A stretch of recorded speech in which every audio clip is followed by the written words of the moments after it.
Welcome to another episode of Tell Me Another, a programme dedicated to telling great stories from the past. Stories of genius and folly, compassion and cruelty. But instead of sitting around a campfire telling stories of our ancestors, we're coming to you from the History Department of the US Naval Academy, located in Annapolis, Maryland. We're coming with stories to tell, and we hope you will listen. With us in the studio today are three associate professors at the Naval Academy, Thomas Burgess, Hayden Bellenoy, and Matthew Janique. Today we're going to be talking about carving out empire, partition and the end of empire in India. Associate Professor Hayden Bellenoy is a legal and religious historian of South Asia, and he is going to get us started. Most listeners are aware of where India is. They know it's an ancient civilization. They are aware of the figure of Gandhi. They're probably aware of Hinduism, with its complex social hierarchies and multiple gods and goddesses. They are also likely aware that India was ruled by the British for over 200 years. But it's probably fair to say that fewer listeners are aware of where the country Pakistan came from, and that India and Pakistan were once part of British-controlled India. Even less familiar would be the fact that Pakistan and India, as modern nation-states, came into being only in 1947. This would be remarkably recent given the longer history of India as a culture and civilization.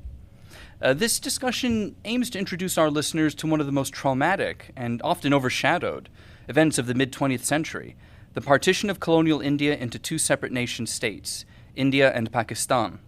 The complex and strained process of negotiation between the British, the Indian National Congress, and the All-Indian Muslim League, and the decision to divide territory that the British had spent 200 years unifying, was greatly shaped by events on the ground. In the aftermath of World War II, the single most valuable colony for any European empire in history was thrust front and center into British calculations of how they could adjust to a world order in which the British Empire was on wobbly stilts. For a period of about 2 years before 1947, the story of the British Raj was not whether the British would leave. India would gain independence. The more important question was how they would leave and what shape India would take politically after being ruled for over 200 years. And it's important to remember that these were not light matters. The Indian subcontinent consisted of nearly 420 million people, roughly 17% of the world's total population of 2.5 billion. So by sheer virtue of demographics, this was a significant slice of humanity. After the partition of British India in 1947, the creation of the separate nation-states of India and Pakistan led to what is arguably the largest human migration in history. Some estimated 10 to 20 million people were dislocated and made refugees as a result of higher political decisions.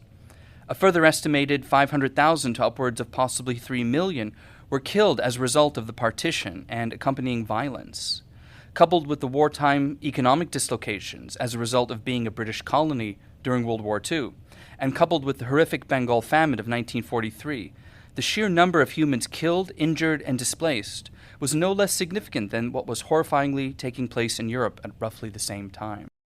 Hayden, it seems astonishing that a small, dank little island off of Europe should end up controlling one of the world's great civilizations. How do the British control India? Well, it's a good question. By the 1940s, one of the quickest way to get to that question is to look at the structure of the colonial nation state that the British had built up really in intensity after the early 1800s. The number of the British in India at any time in terms of civil servants, for example, was never more than 2,000. It created what I would, and some other historians would call a autocratic, bureaucratic Raj, basically. It was a highly bureaucratized sort of colonial administration with specialized departments, and it was a civil service that had extreme executive authority to sort of make decisions. Because it wasn't a colony, it was able to do this without consulting Indians one bit. So that on the one hand, there's the civilian administrative side, but on the other hand, it's also the sheer reality of sort of military force. It's probably fair to say that the British Raj was as much a bureaucratic sort of nation state as it was a stand-arming camp, basically. Always historically one of the largest standing armies in the world at any given time, And then actually, after World War I, the British had managed to actually recruit the largest recruitment volunteer army ever in history, upwards of nearly 2 to 3 million soldiers. So you combine these together, and I think that's probably a good, succinct way to kind of explain how such a small number of people, in particular from a smaller, for a long time what was a peripheral island off the northwestern coast of Eurasia, was able to kind of rule what they saw as sort of the legacy of the Mughal Empire. That was basically an all-Indian empire.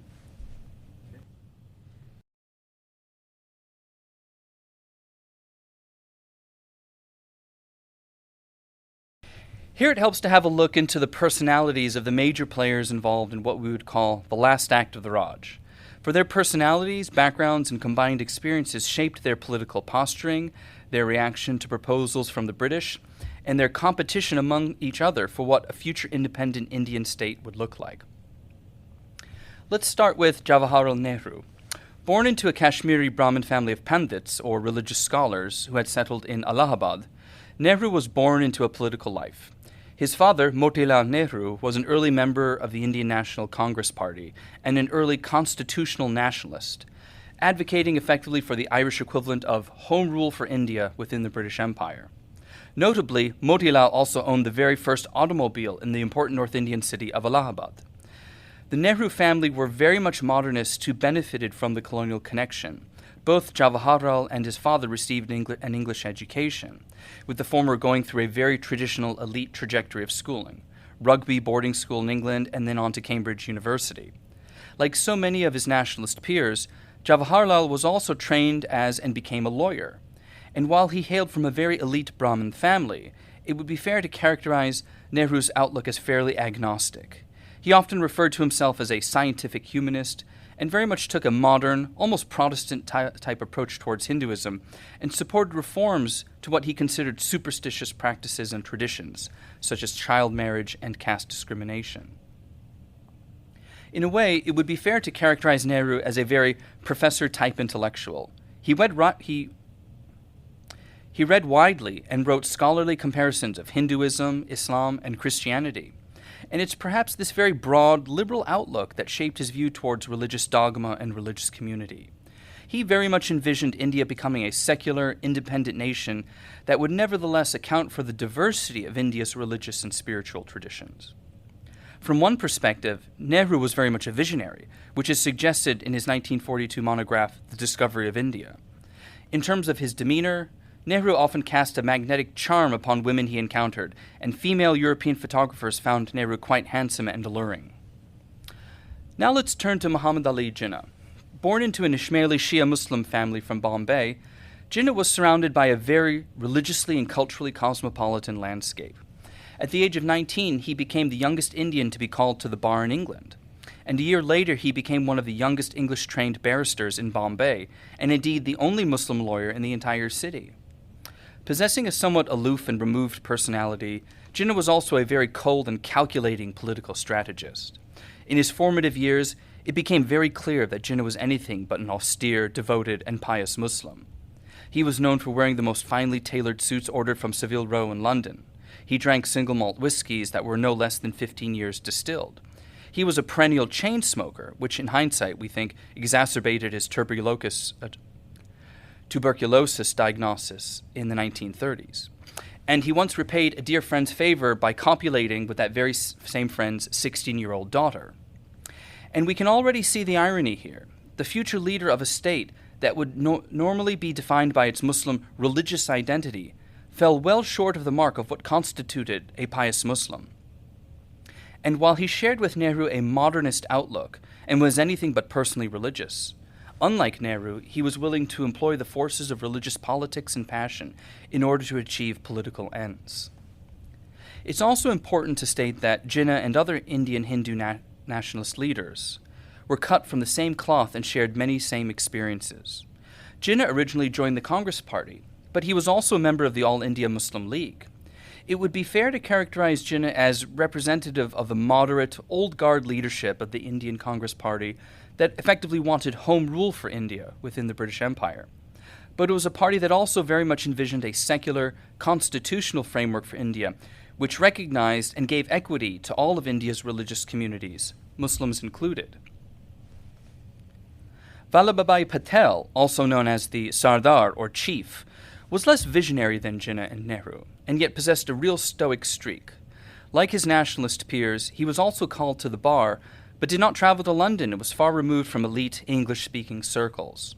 For a long time, Patel vied with Nehru for Congress Party leadership, but it was Nehru's prestige, standing, and relative youth that consistently commanded the core confidence of Congress leadership. Patel lacked the globalized, wider aperture that characterized Nehru's and Jinnah's outlooks. But in an important sense, this was actually Patel's advantage. He was known for being a firm and determined realist. His stubborn self-reliance and forceful personality complemented the more visionary idealism of Gandhi and Nehru. And on the British side, Viceroy Louis Mountbatten was instrumental in the last days of the Raj. He was royalty. He was the great-grandson of Queen Victoria. With a long career in the Royal Navy, during World War II, Mountbatten also became Supreme Allied Commander of the Southeast Asian Theater, responsible for all Allied forces fighting the Japanese. Known for his effusive handsomeness and striking demeanor, Mountbatten probably had one of the most ridiculously posh-sounding accents of any leader in Indian history. And he indulged in his vanity. While traveling around India, it was common knowledge that Mountbatten had a personally detailed group of photographers following him on his travels to take flattering photographs. Mountbatten's demeanor was also shaped by a very paternalistic, elite British sense of quote-unquote duty to India, one in which he would characterize the partition of India as one of the, quote, greatest administrative undertakings in human history. Of course, this very elite upbringing also shaped his strenuous relationship with his wife, Edwina Mountbatten. They never got on. They were practically estranged. And it was an open secret that Edwina engaged in a multitude of extramarital affairs. And in fact, it was an open secret that during Mountbatten's tenure as the terminal viceroy of India, Edwina and Nehru had a less than strictly professional relationship. Edwina's extramarital streak apparently fit well with the very alluring charm that Nehru cast over everyone he encountered. Hayden, what a fascinating cast of characters you've laid out for us, and a very entangled cast of characters, as you implied towards the end. But there's one figure that everyone hears about that you haven't really spoken of yet, and that's Gandhi. What was his role in all of this? Where was he at this time? So it's a really good question, because when we normally think of Indian nationalism and the freedom struggle, we always think of Gandhi. And that's partially, I think, the result of the hagiography that is being built up over generations around Gandhi. By 1945, Gandhi is actually not a major player in all these discussions. He was utterly central to the mass mobilizations of anti-colonialism in the 1920s and the 30s with the non-cooperation movement, the civil disobedience campaign, and also 1942 with the Quit India movement. But I think what starts to emerge by 1945 is a sort of disenchantment that Gandhi has in terms of coming to terms with the effectiveness of his own strategies. Because after about 2 decades of anti-colonial mobilization, it's fair to say that by early 1945, British power is as secure in India as it had ever basically been. And that because of that, his idealism and his strategies weren't achieving the desirable stated outcomes. And I think so part of what happens is that he kind of retires to his ashram, his communal farm. He spends a lot of time tending to goats, talking about the virtues of homespun cloth, talking with famous American photographer journalists like Margaret Bourke-White, for example. But when it comes to the actual sort of discussions and the movements of change that are going to affect constitutional change and the devolution of power, Gandhi is not really at the table. He has more or less effectively ceded to the larger group of people we've just described right here. Interesting. Is it significant at all that these leaders of the Indian nationalist movements are educated in Anglo-Indian cultural milieu? What does that give them that others don't have? I mean, it's a great and very apt question, actually. It is no coincidence that all of these people we've just outlined are beneficiaries of the colonial connection, mainly through their education and their training. Most of them are lawyers, pretty much. So that gives them an advantage in terms of these negotiations, like it did in the 1920s and 30s, where they were able to basically represent themselves when they were put on trial for sedition, for example. But being part of that sort of like Anglo-educated Indian milieu is also significant for another reason, because it gave them much broader aperture of global politics, world cultures, and global history, I think. That, Patel, Nehru, Jinnah, they were all very well read. And they knew the histories of England. They knew the histories of tyranny. They knew the histories of colonial exploitation, both historical and contemporary, with what France was doing in Southeast Asia, West Africa, for example, right? What the British were doing in East Africa. They were party to this, and they were aware of what was going on. So I think they gave them a great advantage in terms of having a global aperture and outlook, that they were able to say, this is not, for example, just a question of you oppressing us. This is of a bigger pattern, basically. And therefore, these kind of criticisms can get transformed into more universal positive aspects of, like, these are human rights, for example, right? All oppressed peoples want to be their own masters eventually. See, so in a way, it gets back to a very interesting quote I remember reading from a settlement officer in Agra in the 1830s and 40s when they were in India debating whether they should educate Indians and the Indian elite in their traditional, Hindu and Sanskritic sort of forms of education, and for Indian Muslims in the traditional Islamic rational sciences. Well, Macaulay and the Anglicists won the day. They thought it would be good to, have a class of Indians who thought and basically behaved like the British. And the settlement officer actually kind of like almost predicted that this is going to be our high road back to Europe. And so, in fact, it comes back, 110, 20 years later to actually be true, more or less. So there's a great irony that this coterie of people that the British thought would actually ameliorate India to British colonial rule are the ones who actually sort of initiate the separation process, I think.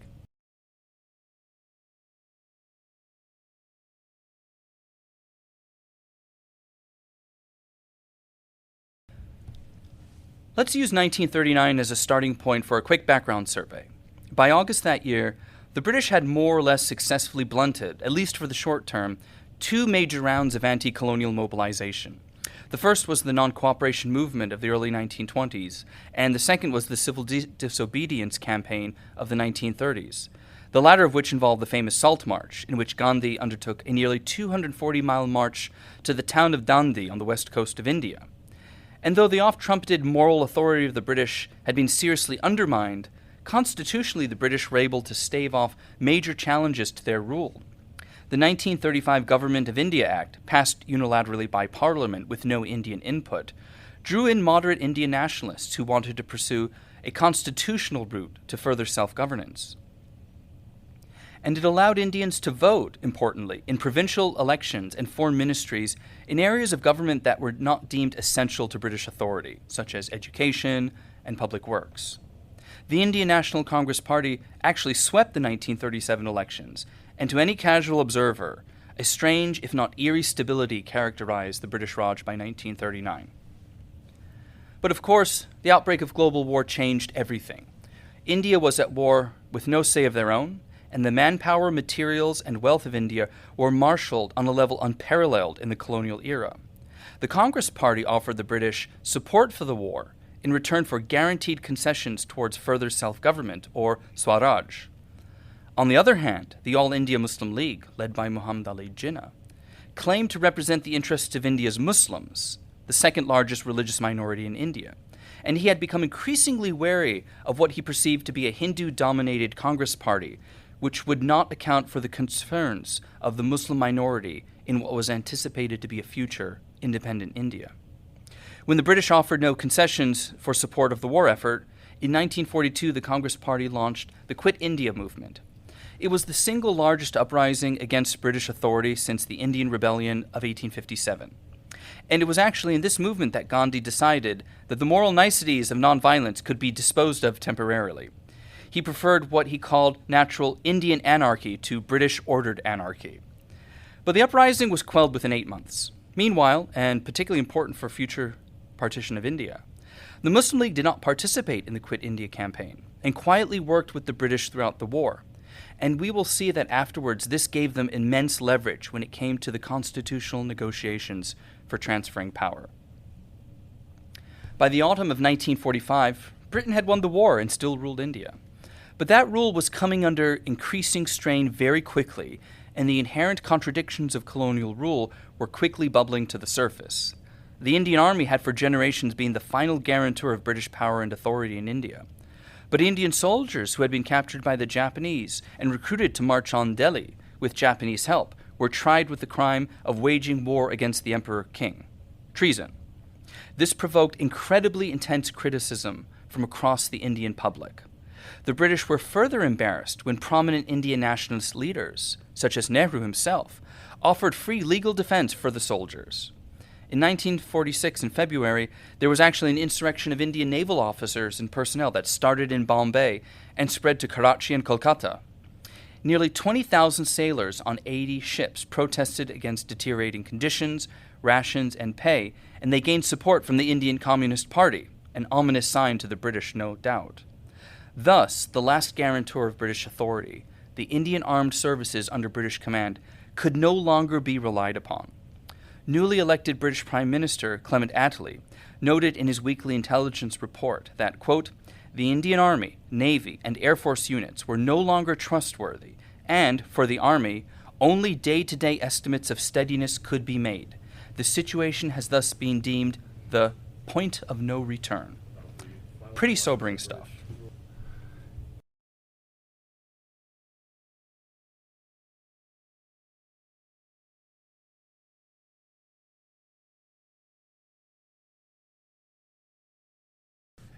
Hayden, really fascinating account of the colony of India during World War II. I guess my question is about the Quit India campaign. We always think of Gandhi as ultimately a remarkably successful activist who mobilized millions of people and eventually convinced the British to withdraw. But it would seem, at least initially in 1942 or 43, that this Quit India campaign was a complete disaster. Is that the correct assessment, or would you say that ultimately maybe this Quit India campaign paid some dividends for the nationalist movement, or how would you characterize it? I think that's a very good question because, like good historians, we always interpret these things as more complicated than their simplicities might tempt us. I think in terms of its stated objective, semantically and substantially, the Quit India campaign is a failure. The British do not quit India. It's clearly not going to happen during the war, okay? So in that sense, it is a failure, and it is quashed relatively quickly, certainly compared to the early 1920s and early 1930s campaign. The 1930s campaign really continues until 1936 in a way, This is very short-lived. But on the other hand, the uprising of the Quit India campaign is somewhat effective because what it does is it draws in a very diverse types of anti-colonialists, radical revolutionaries who assassinate British magistrates and district collectors, for example, the Indian Communist Party, for example. All these different groups can kind of mobilize under the umbrella of Gandhi because he's not set the moral bar so high this time. He's not saying don't strike back. He's saying it's about time we forget about striking back and actually just do it because we're so frustrated.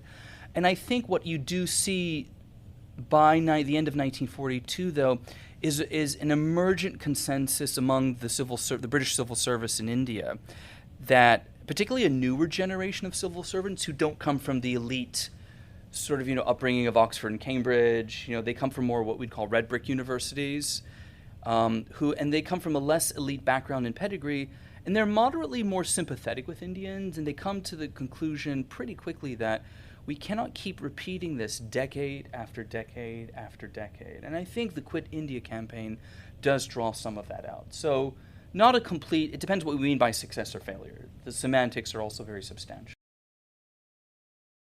So over the longer term, you're saying that it did convince the British to withdraw because it wore down their resolve to keep resisting the tide of history. Thank you for tuning in to Yes, Tell Me I think Another. certainly when it came to the people on the ground. We hope you like what you heard and want to join us again those soon. who are actually putting down From all of rebellions, us at co-opting USNA local History elites. Productions, I think this thank has you, very little and see effect you for the soon. decision makers in London.